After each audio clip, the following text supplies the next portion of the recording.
The North Pole Nightmare is a special feature for Final Girl where you'll be fighting against Krampus in Santa's village. In this scenario, Krampus drops present tokens around the map and you can open these when you're on a space with a present. Some presents are from Santa and those will be good, some presents are from Krampus and those will be bad, and some have other effects on the game like lowering time or horror. But you'll have to watch out because victims immediately open presents in their space and you don't get the benefit when they open one from Santa. Santa's village is a location where the victims are elves who like to talk too much. Whenever you move into a space with elves, you'll lose time listening to them. In this video, I'll go over the special rules for Krampus and Santa's village and clarify some commonly misplayed rules and cards. If you want a general overview of how to play Final Girl, then check out my rules video before you watch this one. The North Pole Nightmare is the first special feature to be released for Final Girl, which means it's independent of the different series that are available. Every copy comes with minis for Krampus, Mrs. Claus, Cindy, and Comet, as well as the epic finale for Krampus. You'll still need a copy of the core box to play though.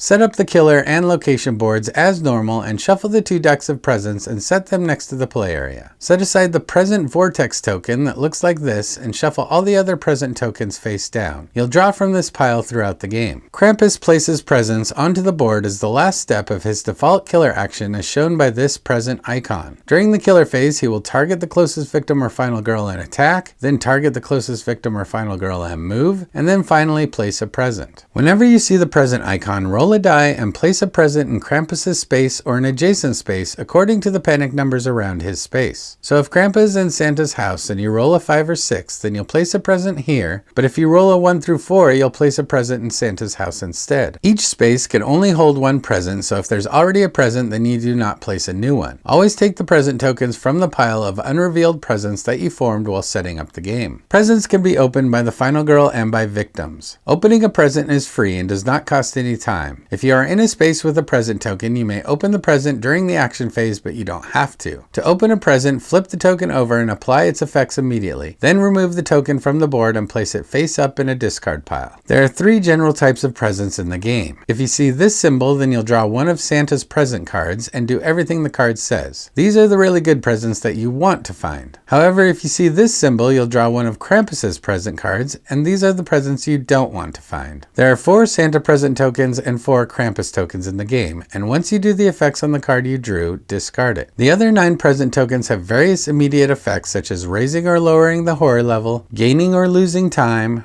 raising bloodlust, and discarding the next tarot card. Remember that when you discard a tarot card, you simply take the next card in the tarot deck and discard it, which speeds up the finale. You'll still draw a tarot card during the next killer phase and apply its effects like usual. As I said before, the final girl can open a present on her space during the action phase if she wants to. And unlike most actions, she can even open a present while moving through a space. So if you are moving 2 spaces, you can move 1 space, open the present and apply its effects, and then move your second space. Now the victims see all these shiny presents around the map and they want to open them too. If a victim is ever in the same space as a present token, it will immediately open it. It doesn't matter if Krampus drops a present in a space that already has a victim, or the victim moves into the space, or a victim is following you into a space, or anything else. Victims immediately open presents even before you. And the real bummer part is that if it's a Santa present, they won't share it with you. Santa tokens are discarded with no effect and you discard a Santa present card with it. When victims open any other present, then it will affect you immediately, including those that raise or lower time, the horror level, or anything else. And yes, this includes Krampus presents, unfortunately. You'll have to draw a Krampus present card and resolve it. After the victim has opened the present and you've applied the effects, then remove the token from the board and discard it as usual. To wrap up presents, there are 17 tokens in the game. 4 are Krampus, 5 are bad effects, 4 are Santa, 2 are good effects, and 2 discard the next tarot card. Overall, that's a 53% chance to get one of the 9 bad presents, a 35% chance to get one of the 6 good presents, and a 12% chance to get one of the 2 presents that discard tarot cards. Of course, these odds change as soon as presents get opened. So that's it for Krampus. Let's look at Santa's village next. This location is pretty simple because it only has one special rule. Anytime you move into a space with victims, then you lose 1 time for each normal victim there. So if you move into a space with 3 victims, then you lose 3 time. This This is thematically explained by all the victims in Santa's village being elves who love to talk and waste your time. There's a couple things to go over in relation to this. First, this only counts normal yellow victims, so if you move into a space with a special victim, you don't count them for the time loss. Second is that it only happens when the final girl moves into a space with victims. If victims move into your space, then you don't lose time. Also, if victims are placed in your space due to an event or tarot card, you won't lose time. And victims following you don't count either.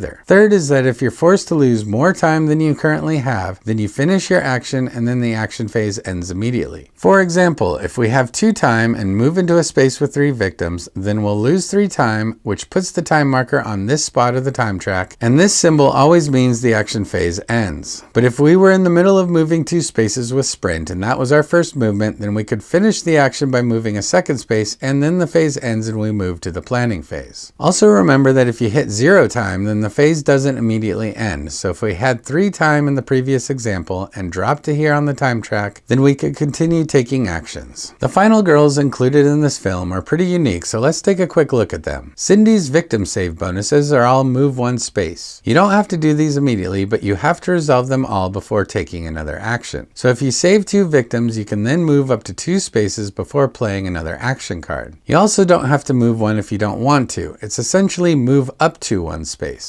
Cindy's ultimate ability says that when you fail a walk or sprint action, then you can treat it as a single success instead. So moving around the board will get a lot easier. Mrs. Claus has 6 health and all her victim save bonuses heal her, which is pretty straightforward. But her ultimate ability says to recover all health and then you no longer have a maximum health limit. Normally you can't heal above your starting health, but she's like Ratchet Lady after her ultimate ability is unlocked, and she will gain hearts when she heals no matter what. If any cards say to recover all health, like the milk and cookies item, then if she has less than 6 hearts, you heal back to 6. But if you already have more than 6 hearts, you ignore the effect. So that's all the special rules for Krampus and Santa's village. Now I'm going to go over some commonly misplayed rules and cards. First up is the Dark Power Tantalizing Gifts, which says you must immediately open presents. It's no longer a choice. However, if victims are with you, they will still open them first and discard any Santa presents with no effect. Next is the Epic Dark Power Never Ending Gifts, which tells you to immediately flip all present tokens on the board and discard any Santa ones. For the rest of the game, when Krampus drops a present, you always place it face up on the board, but you don't get the effect unless you move into the space. Each time you move into a space with a present, you immediately apply the effects, but the present tokens stay on the board. They aren't discarded anymore. Also, victims no longer open presents since they are already all opened. Third is the tarot card Where Did It Go?, which tells you to place the card face up on the tarot deck with the killer on it. The card is not actually a part of the tarot deck, it's just there as a reminder of what's going to happen next killer phase. So if it's the last card in the deck, you'll still reveal the finale. Fourth is the Coal Balls tarot card, where you make 3 panic rolls to find out where Krampus throws his coal balls. Even though you discard the card, if no one is adjacent to Krampus, he can still throw coal balls in his space if you roll a number that doesn't have a panic direction, like if he's at Santa's house and rolls a 1 through 4. Fifth is the tarot card It Has What?, which gives Krampus a weapon for the remainder of the game. You ignore range, special effects, and any limited uses on the weapon. All that matters is he adds the weapon's damage modifier to all his attacks. Next is the Demonic Will Minor Dark Power, which says that if you are damaged by Krampus, then you lose all remaining health. This means he kills you no matter how much health you have, but you still get to flip your final health token to see if you revive just like normal. You can also block all the damage from his attacks to avoid this effect, since it only happens when he damages you. Lastly is the Krampus Present Demonic Suggestion. Whoever opened this present targets the nearest victim or final girl, moves 2 spaces toward them, and does 3 damage to them. The symbology is a little strange,